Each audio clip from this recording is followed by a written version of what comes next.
අපි මුලින්ම ස්කෙච් එක නිර්මාණය කරගමු. මම පොලිගන් එක නිර්මාණය කරගෙන තියෙනවා මේ විදිහට টොප් ප්ලේන් එකේ. ඊට පස්සේ මම extrude boss and base කියන ෆීචර් එක පාවිච්චි කරනවා. extrude boss and base feature එක පාවිච්චි කරලා මුලින්ම contour එක select කරන්න ඕන. contour එක select කරලා මම මෙතන reverse direction එකට 10mm extrude එකක් දෙනවා. ඊට පස්සේ අපි මෙතන පොලිගන් 3ක් නිර්මාණය කරලා තිනවා තනි ස්කෙච් එකේම. ඒක නිසා මම මේ ස්කෙච් එක මේ විදිහට පාවිච්චි කරලා ඒ ස්කෙච් එකේ අදාළ contour එක මේ විදිහට select කරලා අර විදිහටම extrude boss and base එකක් දෙනවා. හැබැයි මෙතන මම දෙනවා මෙතනට degree angle එක විදිහට 15 degree angle එකක්. ඒ වගේම ඔයාලා මෙතන මතක තියාගන්න විශේෂ කාරණාව තමයි මේ merge check box එක. මේ merge check box එක highlight වෙලා නොතිබ්බොත් එහෙම මේ අපි කලින් නිර්මාණය කරගත්ත part එක සහ මේ දැන් නිර්මාණය කරන part එක වෙනම solid bodies දෙකක් විදිහට තියෙන්න පුළුවන්. ඒක ඇත්තටම අපිට එහෙම අවශ්‍ය නැහැ. මේ දෙක එකට merge වෙලා තියෙන්න ඕනේ. ඒක නිසා මම මෙතන merge results කියන check box එක check කරලා තියෙන්නේ. ඊට පස්සේ මෙතන draft angle එක මම අයින් කරලා තියෙනවා second direction එකේ. මම මේක okay දෙනවා. okay දීලා ඉවර වෙලා මම යනවා මෙතනට මේකට fillets මට අවශ්‍ය වෙන විදිහට fillet ටික add කරගන්න. ඉතින් මම මුලින්ම මෙන්න මේ edge එක select කරනවා. මම මෙතන දෙනවා 5mm. බලමු 5mm වැඩ කරයි. හරි, මේ edge එක දුන්නාම අපි මේ හැම edge එකක්ම මේ polygon එක හැම edge එකක්ම select කරන්න ඕන. ඔයාලට පේන option එකක් highlight වෙලා තියෙනවා. මේ option එකෙන් අපිට පුළුවන් කොහොමද මේ මුළු edge එකම එකපාර select කරන්න. මම ඒ වගේම මෙතනත් මෙහෙම select කරගන්නවා. මම අර විදිහට මේක select කරනවා. left loop එක 5 edges යන විදිහට අපිට පුළුවන් මේ ඕන විදිහට මෙහෙම edges select කරගන්න. මේ option එක මාර්ගය එකයි. මම ඒකත් select කරලා ඉවරලා මම ඊළඟට මෙන්න මේ කියන edges select කරනවා. හරි, ඔන්න ඔයාලට පේනවා මම එක feature එකෙන්ම serum fillets ටික add කරලා දැම්මා. හරි, මම යනවා top view එකට. top view එකට ගිහිල්ලා මම ඊළඟට මොකද කරන්නේ? අපිට අවශ්‍ය වෙනවා මේකේ pattern එක නිර්මාණය කරගන්න ඕන base geometry එක. එහෙනම් මම ඒ සඳහා පාවිච්චි කරන මෙන්න මේ mirror tool එක. mirror tool එකේදී මම මෙන්න මේ ඇඳලා තියෙන මේ geometry එක මම mirror කරගන්නවා මේ plane එකට. මේ plane එකේ අපිට feature එක mirror කරලා තේරුම් අපිට මේ body එක mirror කරගන්න. මෙතන තව වැදගත් දෙයක් තියෙනවා. අපිට මෙන්න මේ අවස්ථාවේදී මේ දෙක වෙනම bodies දෙකක් තියෙන එක ලේසි වෙනවා. ඒක ඔයාලට ඇයි කියලා තේරෙයි පස්සේ. හරි, මම මෙතනට okay දීලා මෙහෙම mirror කරගන්නවා. ඊට පස්සේ විදිහටම මම මෙන්න මේ face එකට මේ body එකත් ආයෙත් mirror කරගන්නවා. අපි වැරදිලා හරි අර විදිහට bodies එකිනෙක merge කරලා තිබ්බනම් අපිට මේ විදිහට කරන්න බැරි වෙනවා. මොකද එතකොට මේ දෙකම single body එකක් වෙන නිසා මේ විදිහට mirror කරගන්න බෑ. මම ආයෙ top plane එකට යනවා. top plane එකට ගිහිල්ලා top view එකට ගිහිල්ලා මම top plane එකේ මෙන්න මේ විදිහේ sketch එකක් අපි එකට කියනවා corner rectangle එකක් 2 point corner rectangle එකක් නිර්මාණය කරගන්නවා. මේ විදිහට extrude cut එකක් නිර්මාණය කරගන්න. හරි, මම මේවට පාවිච්චි කරේ midpoint. මේ විදිහට නිර්මාණය කරගෙන ඉවරලා මම ඊළඟට මොකද කරන්නේ? මම මේකට කලින් කිව්වා වගේ මේ extrude cut එකක් දෙනවා අපිට ඕන pattern එකට අවශ්‍ය base එක නිර්මාණය කරගන්න. මම මේකට through all both දෙනවා. through all both දීලා ඉවර වෙලා මට ඕනේ මේ ඇතුලේ තියෙන කොටස තියාගන්න වටේ තියෙන ප්‍රදේශේ අයින් කළා. මම මෙතන දෙනවා flip side to cut කියන එක. ඒ වගේම මෙතන දැන් bodies වෙනම හතරක් තියෙන නිසා all bodies කියන option එක දෙනවා. මම okay කරන්නම්. හරි, ඊට පස්සේ අපිට මෙන්න මේ හතර වෙනම bodies හතරක් විදිහට තියාගන්න අවශ්‍ය නැහැ. අන්න ඒ විදිහට වෙනම තියෙන bodies එකතු කරන්න අපි මේ combine කියන feature එක පාවිච්චි කරනවා. මේ combine කියන feature එක ඔයාලගේ feature manager එකේ shortcut එකක් විදිහට මෙහෙම පේන්නේ නැතුව ඇති. ඒකට හේතුව තමයි මම combine කියන feature එක මෙහෙම search කරලා search bar එකේ mouse එකේ left click එකෙන් drag and drop කරන් තියෙනවා feature manager එකට. ඔයාලට අවශ්‍ය නම් මෙහෙම drag and drop කරගන්න පුළුවන් ඉදිරියේ දුවමනාවේ. එහෙම නැත්නම් ඔයාලට මෙහෙම select කරන්න පුළුවන්. නැත්නම් මෙතන show command location එකකින් අදාළ location එක select කරගන්න පුළුවන්. අදාළ location එකට ගිහිල්ලා select කරන්න පුළුවන්. මම මේ විදිහට combine feature එක okay කරලා ඊට පස්සේ මෙතන add option එක නැත්නම් add operation type එක select කරලා okay දීලා මේක වෙනම solid body එකක් බවට මේ විදිහට පත් කරනවා. හරි ඊට පස්සේ අපි දුවමනේ මෙන්න මේ ජියෝමෙට්‍රි එකෙන් සර්කියුලර් පැටර්න් එකක් නිර්මාණය කරගන්න. සර්කියුලර් පැටර්න් එකක් නිර්මාණය කරගන්න නම් මෙයාට යම් කර්ව් ගතියක් තියෙන්න ඕන. අන්න ඒ කර්ව් ගතිය ගන්න පාවිච්චි කරන මෙන්න මේ ෆ්ලෙක්ස් කියන ටූල් එක.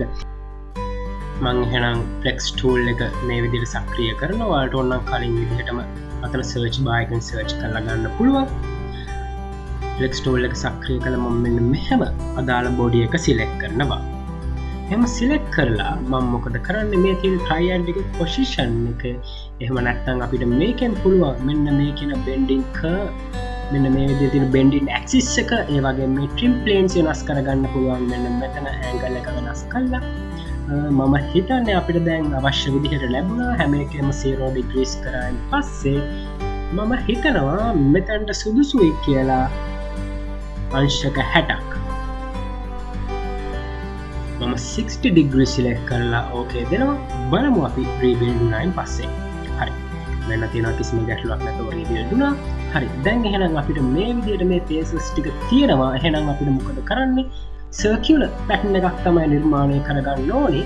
හැබැයි ඊට කලින් මට මෙතන ටෙක්ස්ට් ටූල් එක සම්බන්ධව කියන්න බැරි දේවල් යම් ප්‍රමාණයක් තියෙනවා මම ඒක කියන්න. පළවෙනි එක තමයි ඔයාලා දකින්න ඇති මෙන්න මෙතන අපි values ටික වෙනස් කළා තමයි උදාහරණයක් මම මෙතන 0 කරොත් මෙතන values ටික වෙනස් කළා තමයි අපි මෙන්න මේ bend axis එක වෙනස් කරගත්තේ. මේ bend axis එක මත රඳා පවතිනවා මේක bend වෙන විදිහ. ඒ වගේම මේ triad එක තියෙන තැනින් තමයි මේක bend වෙන්නේ. ඒ වගේම මේ bending එක බලපාන්නේ මෙන්න මේ trim plane දෙක ඇතුලේ තියෙන geometry එකට පමණයි. මේ trim plane දෙකෙන් එපිටට ඔයා හිතන්නකො මෙන්න මේ පැත්තෙන් එළියට තියෙනවා කියලා මේක මෙහෙමම extend වෙලා හැබැයි මේ trim plane දෙක ඇතුලේ තියෙන එකට පමණයි මේ bending එක බලපාන්නේ. හරි මම එහෙනම් circular pattern එකට අවශ්‍ය වෙන විදිහට මොකද කරන්න reference axis එක මෙන්න මේ විදිහට නිර්මාණය කරගන්නවා. ඔයාලා පේනවා ඇති මෙන්න reference axis එකක් generate වුණා. මම ඒක okay දෙනවා. okay දීලා වෙලා මම මොකද කරන්නේ circular pattern එක පාවිච්චි කරලා දැන්ටමත් axis එක select වෙලා තියෙනවා. අපිට feature එකක් නෙමෙයි feature එකක් නෙමෙයි circular pattern කරගන්න අවශ්‍ය මේ body එක. හරි මම body එකට okay එක දෙනවා. body එකට okay දුන්නාන් පස්සේ බලමු මෙතන intersect වෙන geometries මොන හරි තියෙනවද කියලා.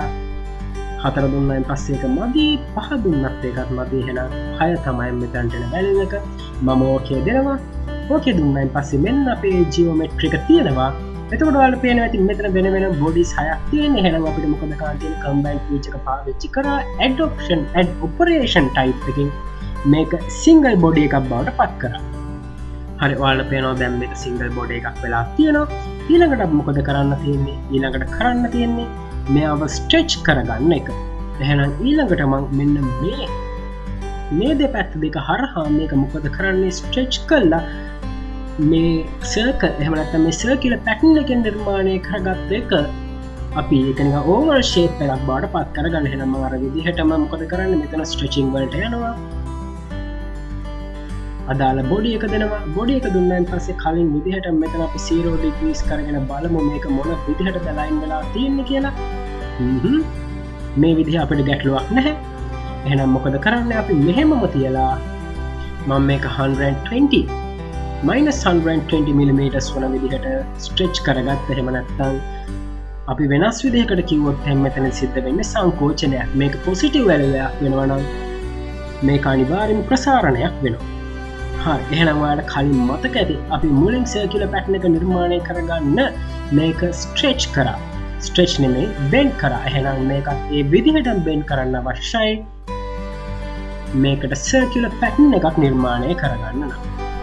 එහෙනම් මම මොකද කරන්නේ මම flex වලට ගිහිල්ලා මෙතන flex input එකට මේක දෙනවා.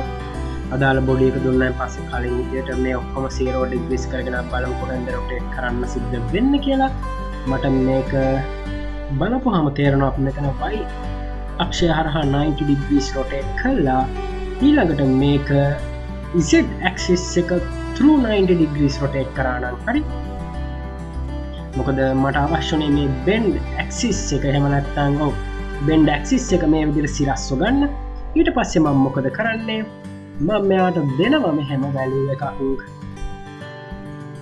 මම හිතනවා මෙතනට අපි බලමු 30 degrees දීලා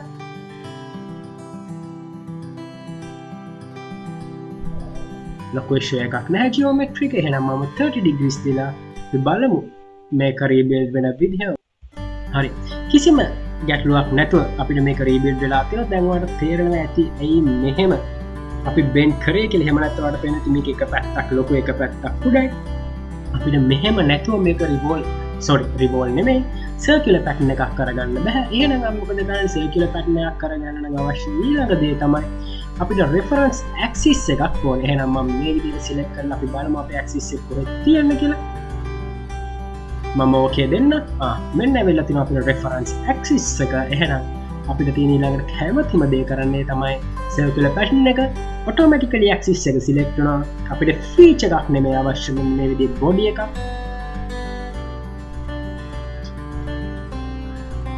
ඇක්සිස් එකමයි සිලෙක්ට් වෙලා තිබිලා තියෙන්නේ. හරි. අපි එහෙනම් මෙන්න මේ විදිහට බොඩි එක සිලෙක්ට් කරමු. බොඩි එක මෙතනින් සිලෙක්ට් කරමු. එහෙනම් හරි. බොඩි එක සිලෙක්ට් කරහලා අපි බලමු මෙතනට කොච්චර ප්‍රමාණයක් ඕනද කියලා.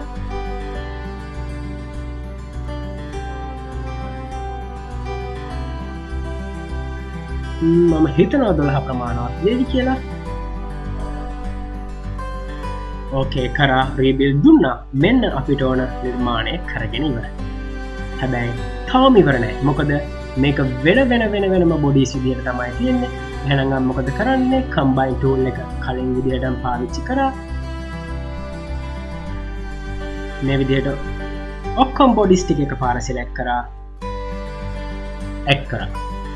හරි, ඔන්න එහෙනම් අපි කම්බයින් ෆීචර් එක පාවිච්චි කරලා මේක සිංගල් බොඩි එකක් බවට පත් කරා. ඔයාලා පේන තියම් ස්ලෝ වීමක් සිද්ධ වෙනවා ඇප්ලිකේෂන් එකේ. හරි, ඊළඟට තියෙන අපි කැමතිම දේ කරන්න එක තමයි මේක මැටීරියල් සෙට් කරන්න. ඊට කලින් අපි මෙතනට ගිහලා මේක රියල් view graphics සහ shadows in shaded mode apply කරගමු. shadows in shaded mode apply කරලා ඊළඟට මම මෙන්න මේ axis දෙක එක ඇත්තටම අවලස්සනයි මෙතනට. මම මේ axis දෙක hide කරගන්නවා. hide කරලා ඉවර වෙලා මොකද කරන්නේ? මම මේකෙන් අපි කියන view එකට shaded view එකට ගිහිල්ලා මම මෙතනින් materials වලින් add කරනවා 160 alloy. හරි, 160 alloy add කරාන් පස්සේ ඔයාලට මෙන්න මේ විදිහේ look එකක් බලා ගන්න පුළුවන්. හරි, ඊළඟට අපිට තියෙන මේකට materials add කරන්න. materials එක කොහොමද අපි add කරා? අපි නිකන් color එකක් add කරමු. එහෙනම් මම advanced වලට යන්නම්. එතකොට මෙතන අපි පාවිච්චි කරේ 160 alloy. එහෙනම් මම මෙතන නිකන් paint එකක් ගහමු. අපි car paint එකක් වගේ බලමු මේ gloss red එක apply කරලා කොහොමද මේකට බලපාන්නේ කියලා.